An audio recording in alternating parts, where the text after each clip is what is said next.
ৰাতিপুৱাই শিক্ষক নিযুক্তিৰ এটা অফিচিয়েল ইনফৰমেশ্যন আপোনালোকৰ সৈতে ডিছকাছ কৰিম শিক্ষক নিযুক্তিৰ সৈতে। ভিডিঅ'টো সকলোৱে চাব আৰু নতুনকৈ আহিছে যদি আমাৰ চেনেলৰ সৈতে কানেক্ট হৈ থাকিব, ছাবস্ক্ৰাইব কৰি এনেকুৱা ধৰণৰ অফিচিয়েল ইনফৰমেশ্যন আপোনালোকে প্ৰথমতে লাভ কৰিব।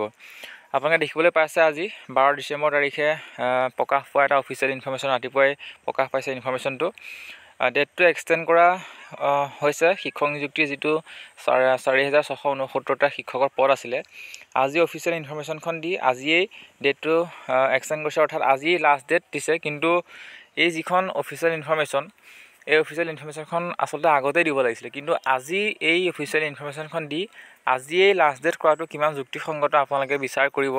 ইয়াত যদিহে আমি পঢ়ি দিওঁ তেতিয়াহ'লে দেখিব যে extension of date, this is for general information to the additional contextual teacher working in different government provincialized secondary school that the date for receiving online application in the official website at madhyamik.assam.gov.in for filling up 4,669 post of regular graduate teacher has been extended till 12/12/2024. অৰ্থাৎ আজি হৈছে ডিচেম্বৰৰ 12 তাৰিখ, সকলোৱে হয়তো গম পাইছে। আৰু আজি এই অফিচিয়েল ইনফৰমেশ্যনখন তেওঁলোকে প্ৰকাশ কৰিছে। যদি ডেটটো এক্সটেণ্ড কৰিব লাগে তেতিয়াহ'লে আগতেই দিব লাগে। আপোনালোকে ইয়াত দেখিবলৈ পাইছে যে ডেটটো দেখিবলৈ পাইছে যে 12 ডিচেম্বৰ 2024 চনৰ এটা সম্পূৰ্ণ এটা অফিচিয়েল ইনফৰমেশ্যন। কিমান যুক্তিসংগত সঁচাকৈ আপোনালোকে নিজেই বিশ্লেষণ কৰিব, কাৰণ দুদিনমানৰ আগতে দিব লাগে, এক্সটেণ্ড কিমান কৰে, বা আজি 12 তাৰিখলৈকে নিদি হয়তো 15 তাৰিখলৈকে কৰিব লাগিছিলে।